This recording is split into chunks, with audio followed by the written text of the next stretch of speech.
आप सभी के हृदय में विराजमान परमात्मा को मेरी राम राम। भरत जी प्रयागराज में राम सिया राम जय जय राम इसका संकीर्तन करते हुए प्रवेश करते हैं और उनकी दशा कैसी है। झलका झलकत पायन कैसे, पंकज कोस ओस कन जैसे। उनके पैरों में छाले पड़े हुए, पड़ने ही थे। इतने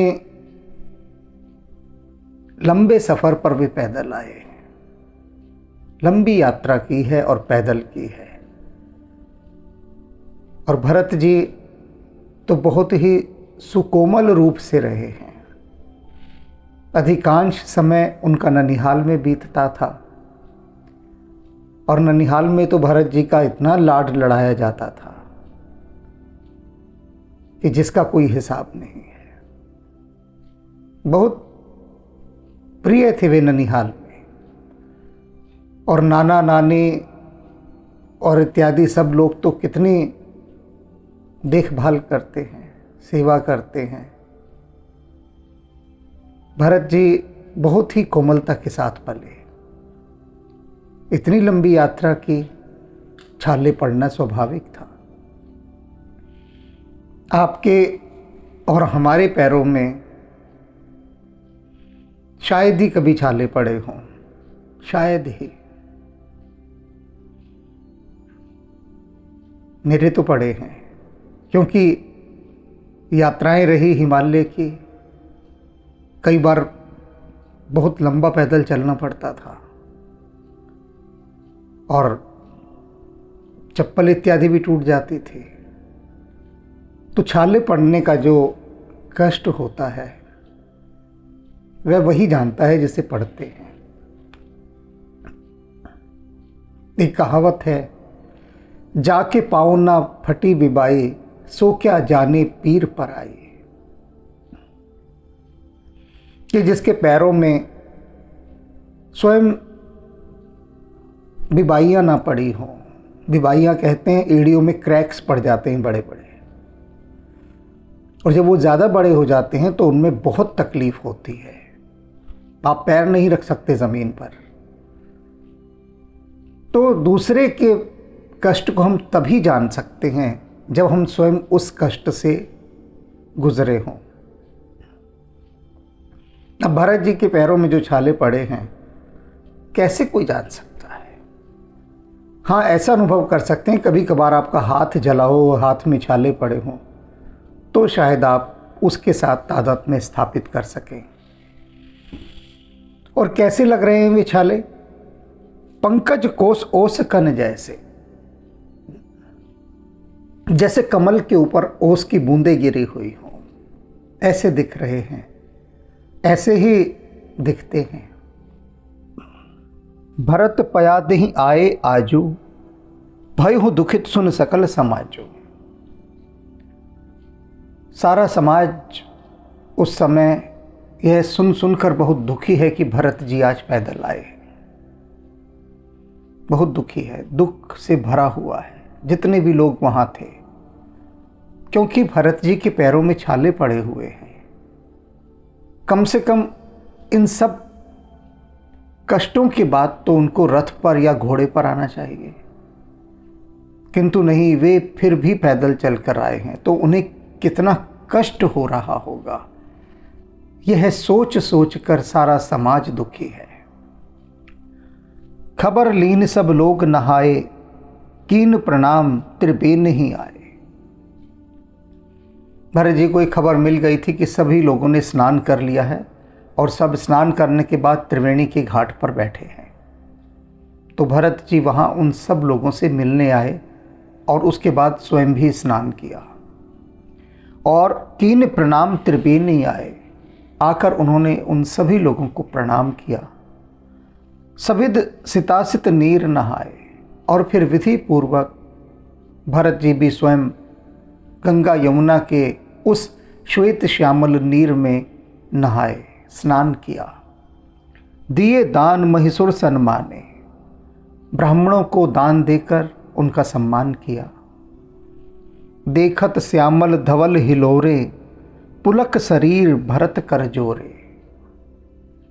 पुलकित होकर भरत जी देख रहे हैं गंगा और यमुना के श्वेत श्यामल नीर को, उसकी लहरों को, और लहरों के साथ साथ वे भी पुलक के आरोह अवरोह में झूल रहे हैं।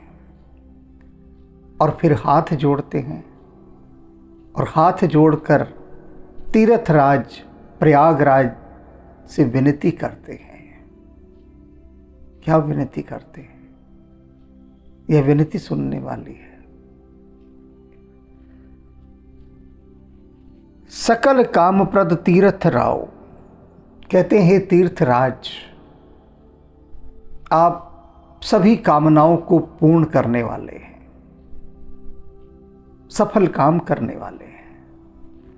वेद विदित जग प्रगट प्रभाव, और वेद ऐसा ही कहते हैं, वेदों में लिखा हुआ है ये कि तीर्थराज सभी मनोकामनाओं को पूर्ण करते हैं, ऐसा तो वेदों ने कहा है। किंतु जग प्रगट प्रभाव, संसार में इस कथन का प्रभाव सर्वत्र देखा गया है, सदा देखा गया है। प्रभाव सामने है सबके, सबने देखा है। तो मैं मांगू हूं भीख त्याग निज धर्मो, मैं अपना निज धर्म त्याग कर आपसे भीख मांगता हूं। भरत जी ने स्वयं को भिखारी बना दिया वहां जाकर, और क्या कह रहे? निज धर्म त्याग कर। निज धर्म सहज नहीं है त्यागना, बिल्कुल सहज नहीं है। बहुत ही कठिन है कोई अपना निज धर्म त्याग दे। अब भरत जी का क्या निज धर्म है? क्षत्रिय हैं, चक्रवर्ती सम्राट दशरथ के पुत्र हैं। मांगना कभी जाना ही नहीं इन्होंने कि मांगना होता क्या है, सदा देना ही जाना है।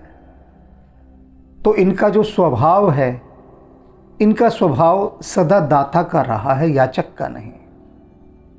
तो याचना क्या होती है, इसका इन्हें कोई अनुभव नहीं है, कोई भी अनुभव नहीं। यह इनका स्वभाव नहीं है मांगना किसी से।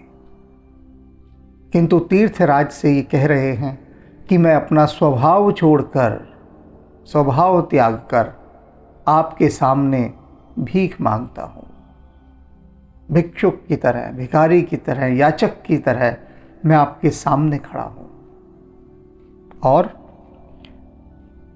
मांगने से पहले कहीं तीर्थराज प्रयागराज उनके किसी दोष की गणना करके उन्हें निराश न कर दें, इसलिए वे उन्हें समझा रहे हैं, बता रहे हैं। क्या बता रहे हैं?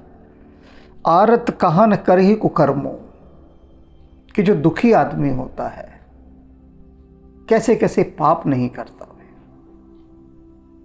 बहुत पाप करता है दुखी आदमी। अब एक आदमी गरीबी से दुखी है, बहुत दुखी है, तो विवश हो जाता है कई बार पाप करने पर, पाप का धन कमाने पर।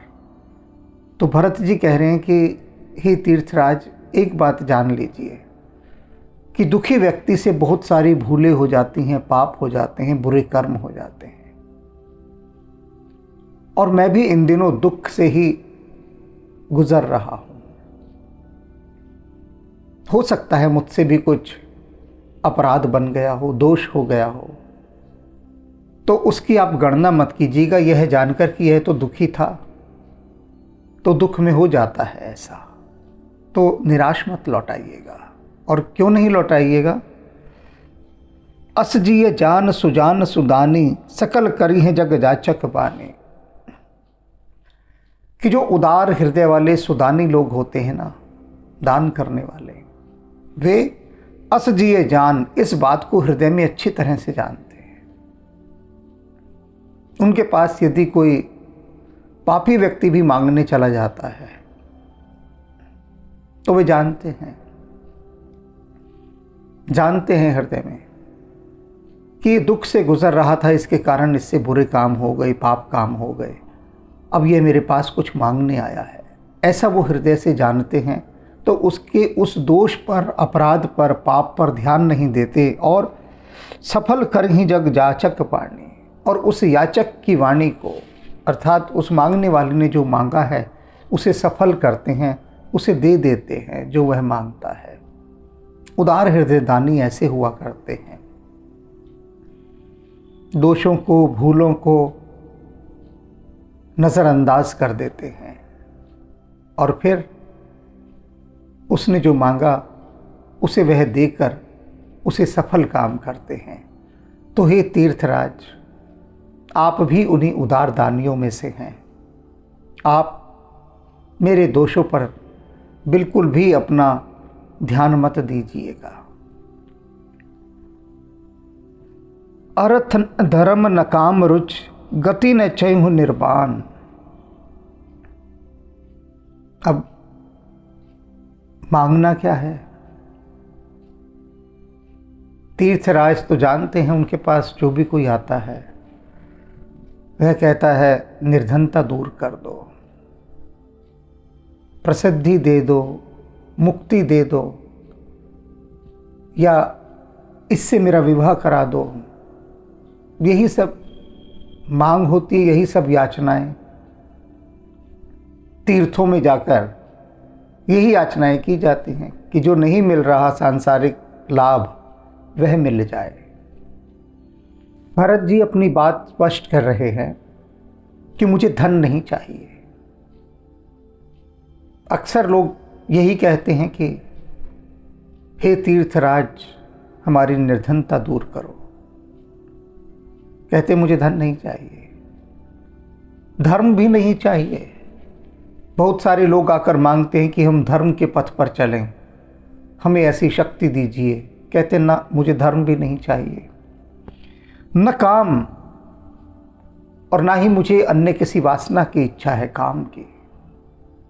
क्योंकि नारद मुनि जी भी काम के वशीभूत होकर श्री हरि से उनका रूप मांगने गए थे, काम के वशीभूत थे।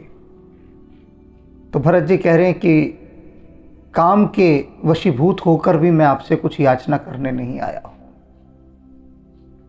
अब भाई और क्या बचता है?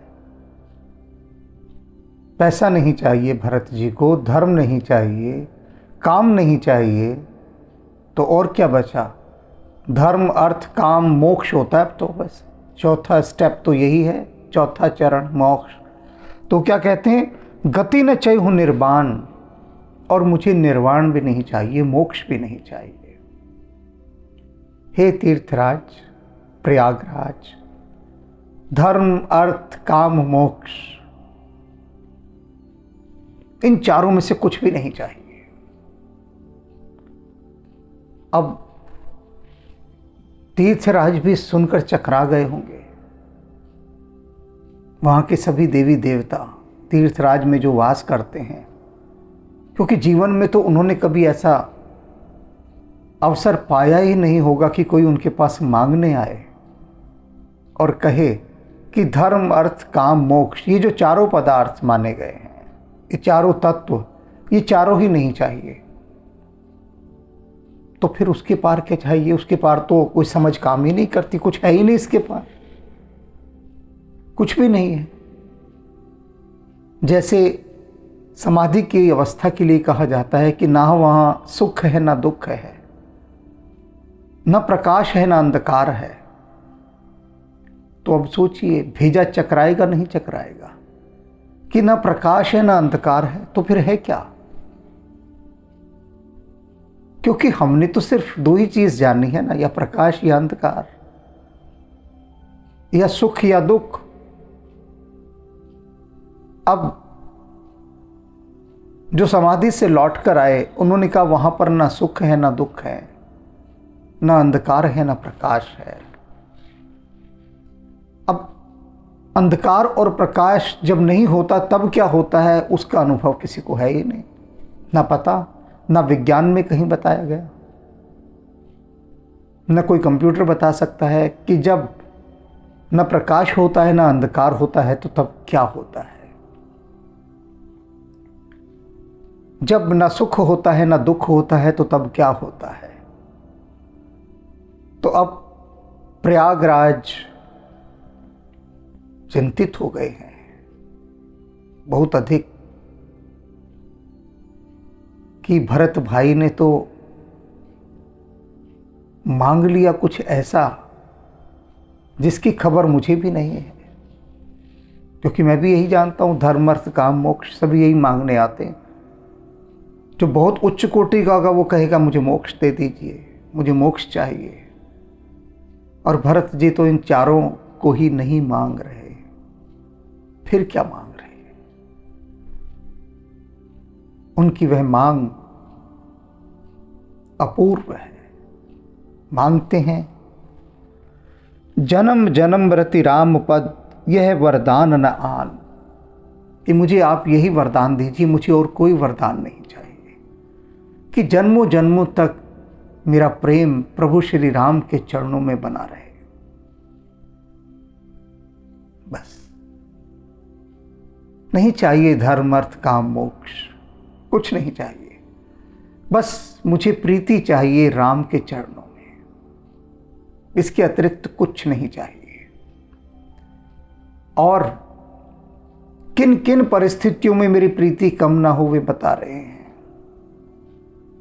और एक ही स्थिति ऐसी बता रहे हैं, वह एक उदाहरण ही ऐसा सशक्त है, जबरदस्त है कि यदि इस उदाहरण को आप समझ लेंगे ना, आपके वारे न्यारे हो जाएंगे यदि समझ लेंगे तो। जैसे ऊपर अभी कहा था ना कि मैं अपना निज धर्म त्याग कर मांगने आया हूं, निज धर्म त्याग कर। कुछ लोग मैंने ऐसे भी देखे हैं, वो कहते हम ये गंगा मैया इत्यादि नहीं करते, ये तुम लोग पता नहीं क्या करते हो। इतने पढ़ लिख गए, फिर उसके बाद भी बहते हुए पानी को हाथ जोड़ोगे, सिर माथे लगाओगे और गंगा मैया कहोगे।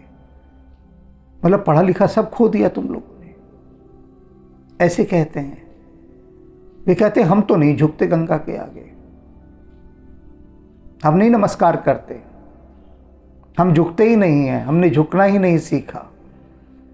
तो उनका अहंकार इतना ऊंचा होता है, इतना ऊंचा होता है, बिल्कुल जैसे सूखे वृक्ष का, सूखे वृक्ष के समान। एक संस्कृत का श्लोक है, नमन्ति फलिनो वृक्षा नमन्ति गुणिनो जना शुष्काश मूर्खाश नमन्ति चना कदाचना, कि फलों से लदा हुआ वृक्ष सदा झुका रहता है, लेकिन सूखा हुआ पेड़ और मूर्ख व्यक्ति ये दोनों कभी नहीं झुकते। ऐसा पेड़ जो सूख चुका हो कैसा तन के अकड़ा हुआ खड़ा रहता है। तो श्लोक कहता है कि सूखा हुआ पेड़ और मूर्ख व्यक्ति दोनों एक समान हैं, अकड़े हुए हैं अहंकार में। वे झुकना जानते ही नहीं, झुकना उनका स्वभाव ही नहीं है, झुकते ही नहीं। और यहां पर जिस उदाहरण के माध्यम से अब तुलसीदास जी समझा रहे हैं कि हमें भरत जी के समान किस प्रकार से राम के चरणों में प्रीति चाहिए, ऐसी ही प्रीति नहीं चाहिए कि उनके चरणों में प्रेम चाहिए।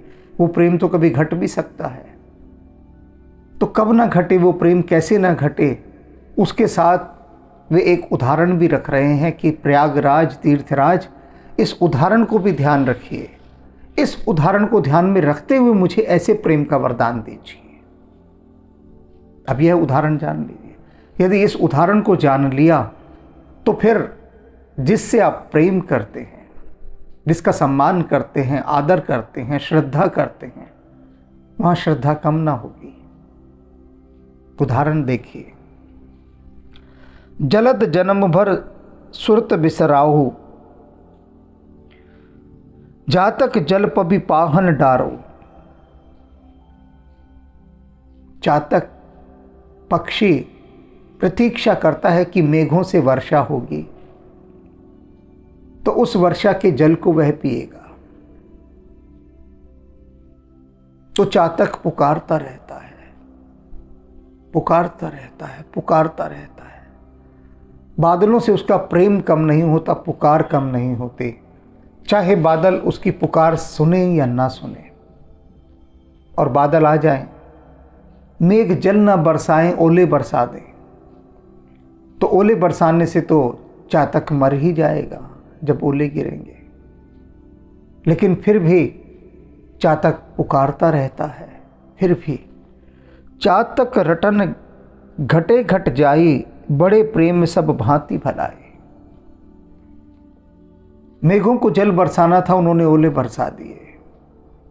उपेक्षा की चातक की, और यह सोचकर यदि चातक उन्हें पुकारना छोड़ दे, यह सोचकर कि ये मेघ तो जल बरसा ही नहीं रहे, तो चातक अपनी प्रतिष्ठा को कम कर देगा, प्रतिष्ठा से गिर जाएगा। किंतु वह ऐसा नहीं करता। चाहे वह मर जाए, मेघ उसको जल ना दें, तो भी उसकी पुकार में कोई कमी नहीं आती। मेघों से प्रेम करने में रत्ती मात्र भी वह कमी नहीं करता। तो ठीक इसी प्रकार जैसे चातक का धर्म केवल प्रेम पूर्वक मेघ को पुकारते रहना होता है, चाहे वह पलटकर उसे प्रेम दे या ना दे, उस पर ध्यान दे या ना दे, कोई अंतर नहीं पड़ता, कोई अंतर नहीं पड़ता, किंतु वह उसे पुकारता रहता है। लगभग 2 वर्ष पहले की बात है। एक YouTube व्यूअर ने, जो रामचरितमानस देखते हैं YouTube पर, एक ने मुझे कहा कि जी मैं हनुमान जी का बहुत बड़ा भक्त हूँ और नियमित रूप से मैं एक उसका दोहा जो आपने हनुमान चालीसा का जो व्याख्या की है, प्रतिदिन एक सुनता हूँ और हनुमान जी के प्रति मेरी भक्ति बढ़ती जा रही है। बहुत दिया है हनुमान जी ने मुझे। मैंने कहा बहुत अच्छी बात है, बहुत अच्छा करते हैं आप कि इस प्रकार से भक्ति भाव की दशा में रहते हैं, मनस्थिति में रहते हैं। तो 2-4 महीने बाद उनका फोन आया कि आज मैं बहुत दुखी हूं। मैंने कहा होता है, सुख दुख तो लगा ही रहता है, दुख क्या है आप बताइए। तो उन्होंने कहा कि मैंने हनुमान जी की जो प्रतिमा थी वो फर्श पर फेंक कर तोड़ दी, गुस्से में आकर।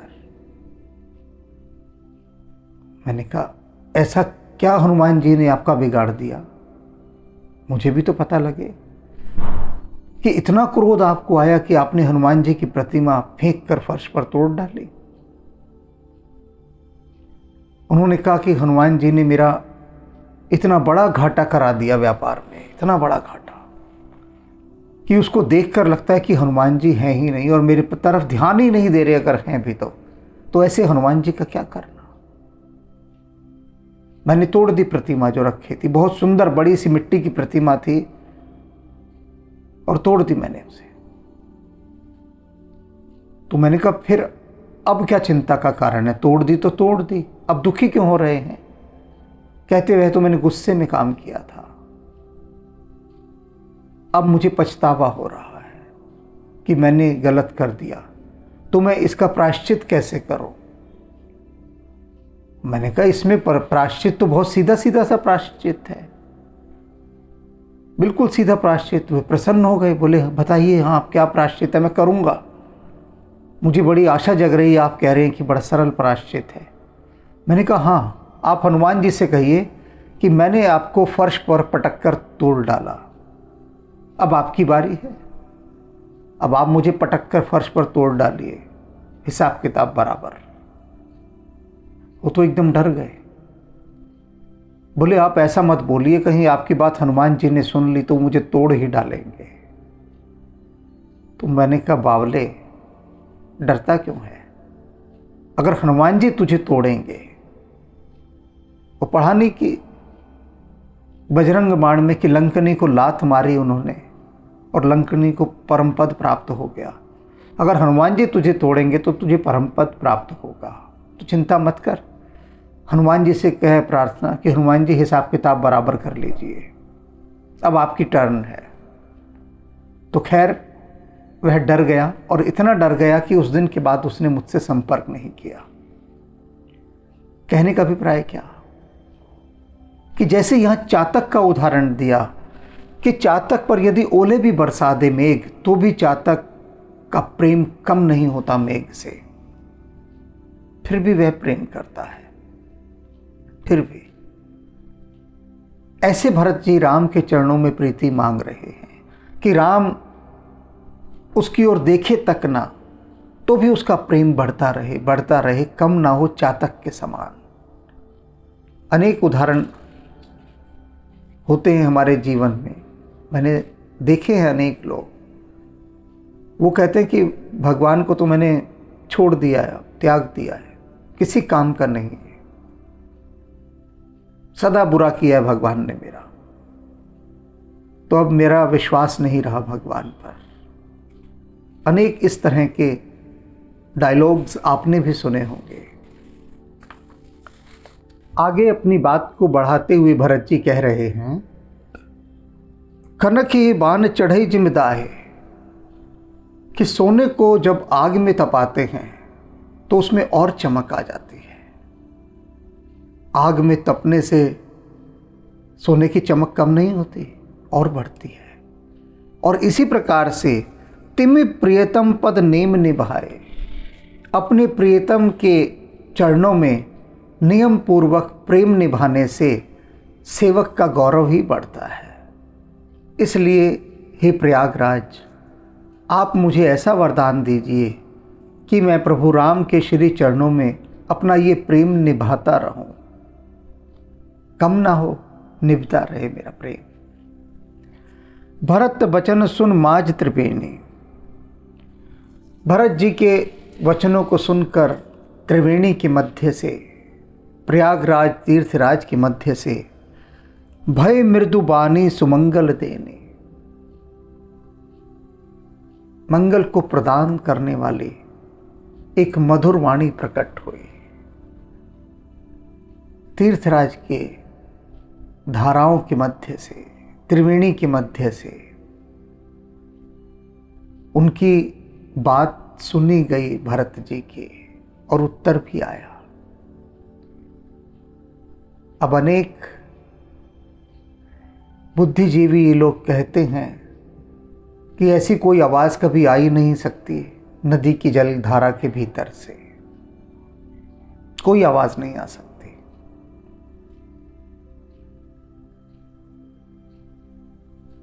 क्या कहें उनको, कुछ नहीं कह सकते, क्योंकि हर एक के अनुभव का क्षेत्र अलग अलग होता है, बिल्कुल अलग।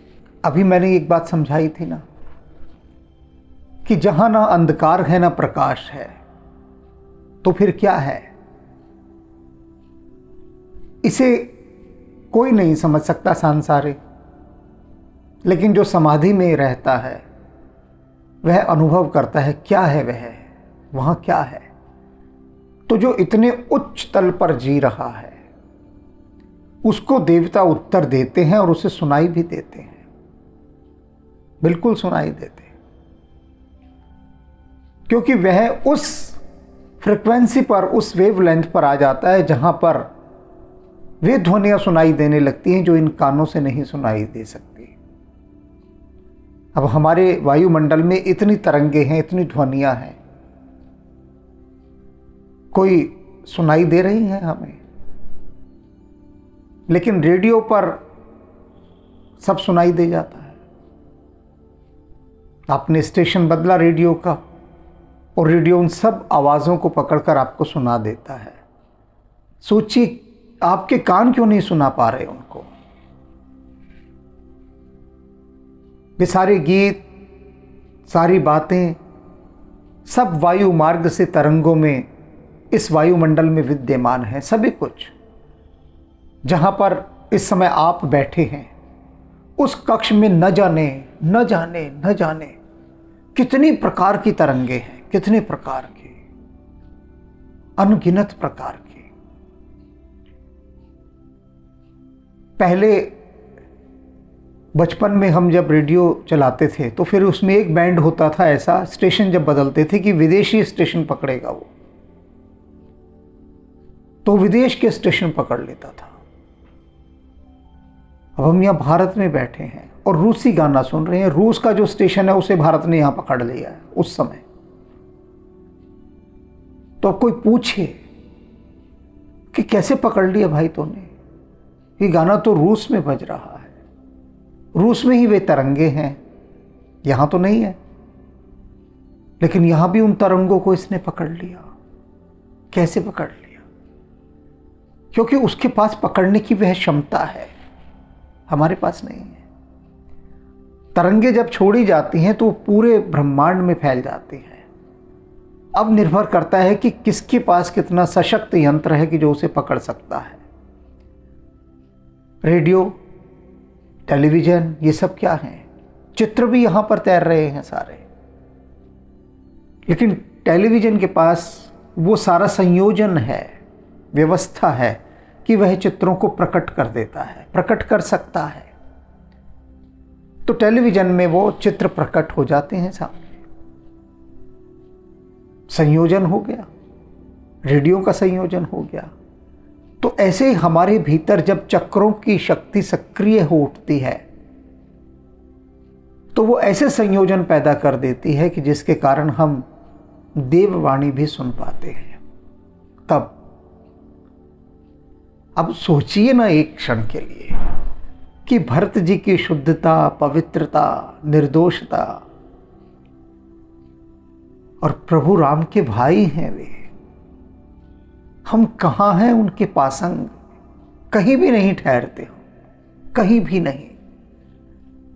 तो हम भरत जी जैसी अनुभूतियों को कैसे प्राप्त कर सकते हैं?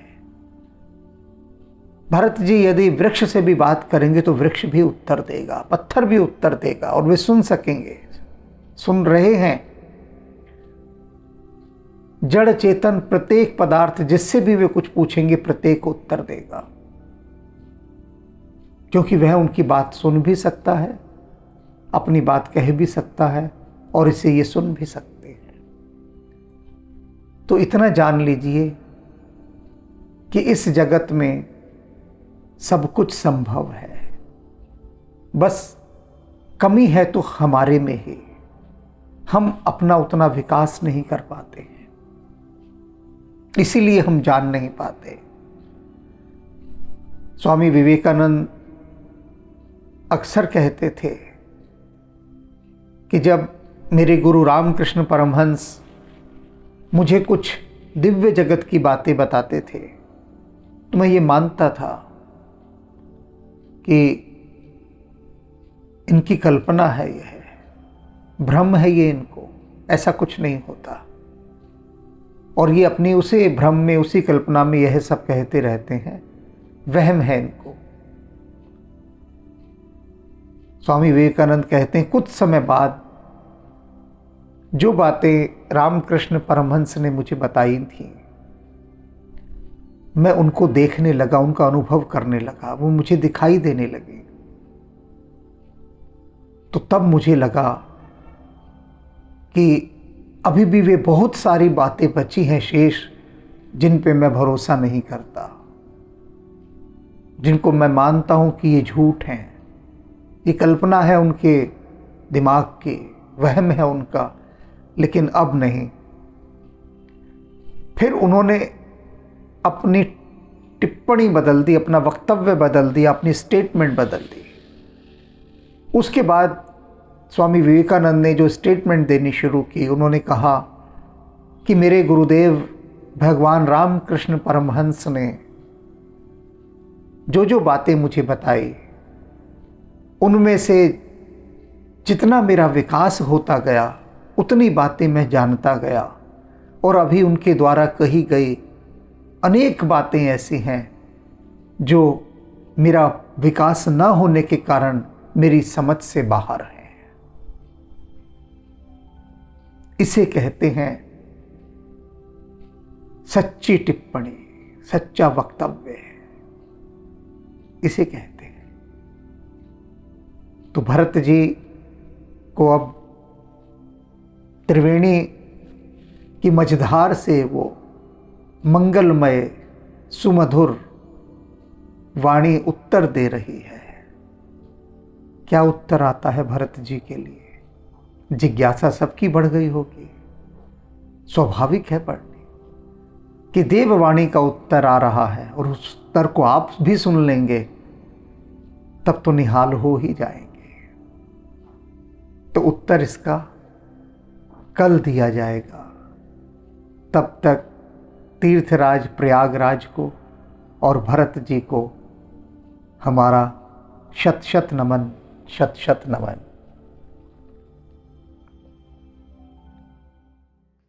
सीताराम सीताराम सीताराम कहिए, जाहि विध राखे राम ताहि विध रहिए। सीताराम सीताराम सीताराम कहिए, जाहि विध राखे राम ताहि विध रहिए। सीताराम सीताराम सीताराम कहिए, सीताराम सीताराम सीताराम कहिए, जाहि विध राखे राम ताहि विध रहिए। जाहि विध राखे राम ताहि विध रहिए। सीताराम सीताराम सीताराम कहिए, जाहि विध राखे राम ताहि विध रहिए। जाहि विध राखे राम ताहि विध रहिए। सीताराम सीताराम सीताराम कहिए, जाहि विध राखे राम ताहि विध रहिए। सीताराम सीताराम सीताराम कहिए, सीताराम सीताराम सीताराम कहिए, जाहि विध राखे राम ताहि विध रहिए। जाहि विध राखे राम ताहि विध रहिए। सीताराम सीताराम सीताराम कहिए, जाहि विध राखे राम ताहि विध रहिए। जाहि विध राखे राम ताहि विध रहिए। सीताराम सीताराम सीताराम कहिए, जाहि विध राखे राम ताहि विध रहिए। जाहि विध राखे राम ताहि विध रहिए। सीताराम सीताराम सीताराम कहिए, जाहि विध राखे राम ताहि विध रहिए। जाहि विध राखे राम ताहि विध रहिए। जाहि विध राखे राम ताहि विध रहिए।